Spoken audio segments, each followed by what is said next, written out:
रात का समय था। राजन नाम का एक आदमी बहुत ही घबराया हुआ भागा जा रहा था, जैसे उसकी जान के पीछे कोई पड़ा हो। वो भागते भागते गिर जाता है और जोर जोर से चिल्लाने लगता है, बचाओ बचाओ, मुझे मार डालेगा, मुझे बचा लो, मुझे बचा लो। राजन की चीख सुनकर वहां एक चौकीदार जिसका नाम सोहन होता है आ जाता है और बोलता है, क्या हुआ भैया, आप ऐसे क्यों चिल्ला रहे हो? कोई आपके पीछे पड़ा है क्या? क्या हुआ बताओ तो सही। मेरी मेरी परछाई मुझे मार डालेगी, वो मेरे पीछे पड़ी है। देखो देखो, मेरी पीठ पर कई निशान भी हैं चोट के। मुझे बहुत दर्द हो रहा है, मुझे बचा लो। राजन की बात सुनकर सोहन हंसने लगता है और हंसते हंसते बोलता है, कैसी बहकी बहकी बातें कर रहे हो भैया आप? भला कोई परछाई किसी की जान ले सकती है क्या? अरे वो तो हमारा ही हिस्सा होती है। लगता है आपने कोई बुरा सपना देख लिया है और डर गए हो। नहीं नहीं, मैं सही कह रहा हूँ। ये देखो, मेरी पीठ पर निशान। ऐसा कहकर राजन सोहन के आगे अपनी पीठ कर देता है, लेकिन उसकी पीठ पर कोई निशान नहीं होता। ये देख सोहन बोलता है, भैया आपकी पीठ पर कोई निशान नहीं है। ऐसा करो, आप मेरे साथ चलो और वहां सो जाओ। सुबह आप अपने आप घर चले जाना। सोहन की बात सुनकर राजन सोहन के साथ चला जाता है। सोहन एक अपार्टमेंट के सामने जाकर खड़ा हो जाता है और राजन से बोलता है, भैया एक काम करो, आप कमरा नंबर 303 में चले जाओ। वो खाली है और सो जाओ। हम बाहर ही चौकीदारी कर रहे हैं। ले, ले, ले, ले, लेकिन लेकिन अगर वो परछाई फिर से आ गई तो? नहीं नहीं, तुम भी मेरे साथ चलो। म, म, म, म, म, मैं अकेले नहीं जाऊंगा। तुम डरो मत भैया, मैं बाहर ही बैठा हूँ दरवाजे पर। अगर कोई आएगा भी तो गेट से ही आएगा। मैं उसे गेट पर ही पकड़ लूंगा, मैं हूं ना। सोहन के समझाने पर राजन उसकी बात मान जाता है और एक कमरे में चला जाता है और सो जाता है। थोड़ी देर बाद उसकी नींद खुलती है। उसके सामने एक परछाई खड़ी होती है जो उसी की होती है। मुझे जाने दो, मुझे जाने दो। मुझे जाने दो। मैंने क्या बिगाड़ा है तुम्हारा? मुझे मत मारो, मुझे मत मारो। तुम तो मेरी परछाई हो। मैं तुम्हारी परछाई तो हूँ, लेकिन साथ ही तुम्हारी मौत भी हूँ। राजन जोर जोर से चिल्लाता है, लेकिन उसकी आवाज बाहर नहीं जाती और परछाई राजन के टुकड़े टुकड़े कर देती है और वहां से चली जाती है और सुबह भी हो जाती है। सोहन सोच में पड़ जाता है। लगता है राजन भैया सो गए हैं। चल कर देखूं क्या हालत है उनकी। बेचारे काफी परेशान थे। ऐसा कहकर सोहन कमरे के अंदर जाता है। कमरे में राजन की कटी फटी लाश पड़ी होती है, जिसे देखकर सोहन बोलता है, राजन भाई को किसने मारा? पूरी रात तो हम यहीं थे। मुझे पुलिस को सब बताना चाहिए। ऐसा सोचकर सोहन पुलिस को बुला लेता है। पुलिस इंस्पेक्टर, जिनका नाम वीर सिंह होता है, सोहन को बोलते हैं, तो सोहन, तुमने किसी को अंदर आते हुए नहीं देखा, लेकिन जब कोई अंदर गया ही नहीं तो इसे किसने मारा? कहीं तुमने ही तो इसे नहीं मारा? साहब, हम क्यों मारेंगे, क्यों मारेंगे इन्हें? ये तो खुद ही बहुत घबराए हुए थे और किसी परछाई की बातें कर रहे थे। फिर सोहन पुलिस इंस्पेक्टर को पूरी बात बताता है, जिसे सुनकर वीर सिंह हंसने लगता है और बोलता है, तुम्हारी बात सुनकर तो मुझे बहुत जोर से हंसी आ रही है। क्या मजाक है ये।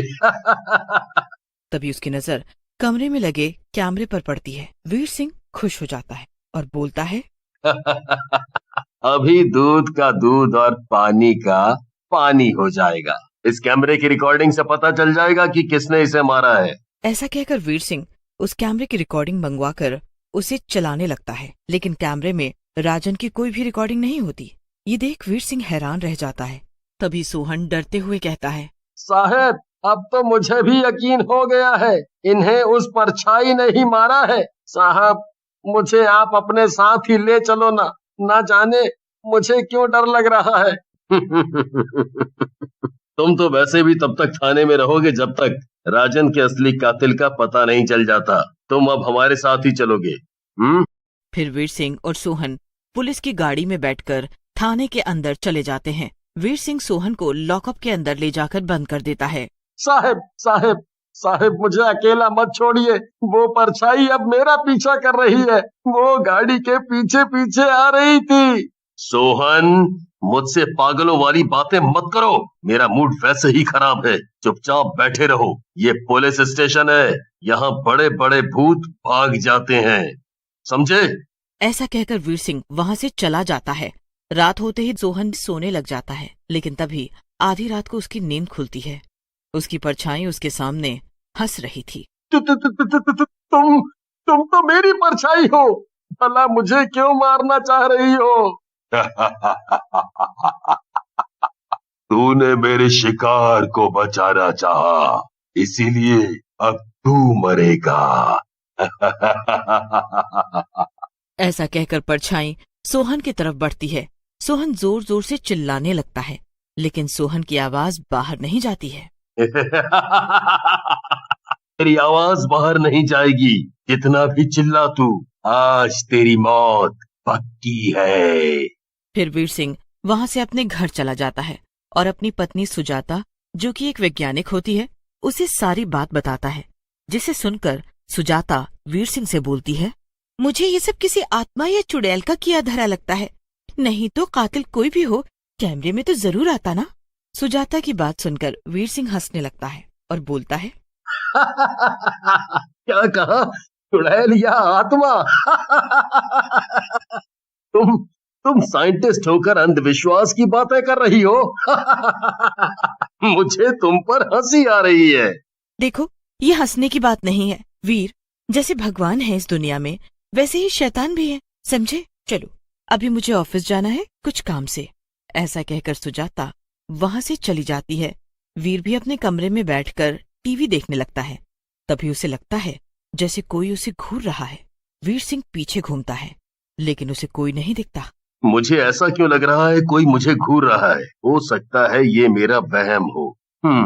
ऐसा कहकर वीर सिंह फिर से टीवी देखने लगता है, लेकिन तभी उसे फिर से वैसा ही महसूस होता है। वीर सिंह थोड़ा घबरा जाता है, लेकिन संभलते हुए बोलता है, कौन है? सामने आओ, कौन घूर रहा है मुझे? वीर सिंह की बात सुनकर एक काली परछाई बाहर आती है। परछाई को देखकर वीर सिंह हैरान रह जाता है और बोलता है, अरे, ये तो मेरी परछाई है, लेकिन ये मुझसे अलग क्यों है? वीर सिंह की बात सुनकर परछाई हंसने लगती है और बोलती है, सही पहचाना तूने वीर सिंह, मैं तेरी ही परछाई हूँ, लेकिन अब मैं तेरे साथ नहीं चलूंगी, बल्कि तेरी मौत बनूंगी। परछाई की बात सुनकर वीर सिंह भी डर जाता है और बोलता है, क्या बोल रही हो तुम? मेरी मौत? मैंने क्या बिगाड़ा है तुम्हारा? लेकिन परछाई वीर सिंह की बात नहीं सुनती और वीर सिंह को मारने के लिए आगे बढ़ती है। तभी वीर सिंह की पत्नी सुजाता वहाँ आ जाती है। उसके साथ एक तांत्रिक बाबा भी होते हैं। सुजाता परछाई से बोलती है, रुक जा दुष्ट, मेरे पति को छूने से पहले तुझे हमसे जीतना होगा। मैं तो परछाई हूँ, आज तेरी बारी, कल किसी और की। अगर तू पहले मरना चाहती है तो ऐसा ही सही। लेकिन तभी तांत्रिक बाबा अपने हाथ से हनुमान जी की मूर्ति निकालते हैं। मूर्ति से बहुत तेज रोशनी निकलती है, परछाई जलने लगती है और एक चुड़ैल सामने आ जाती है। ये हनुमान जी की मूर्ति हटाओ, मैं जल जाऊंगी, मुझे छोड़ दो, मुझे जाने दो। लेकिन थोड़ी देर में चुड़ैल पूरी तरह जल जाती है। तांत्रिक बाबा हंसने लगते हैं और बोलते हैं, बहुत हो गया परछाई चोर चुड़ैल, अब तू इस बोतल में कैद हो जाएगी हमेशा के लिए, और किसी की परछाई पर कब्जा नहीं कर पाएगी।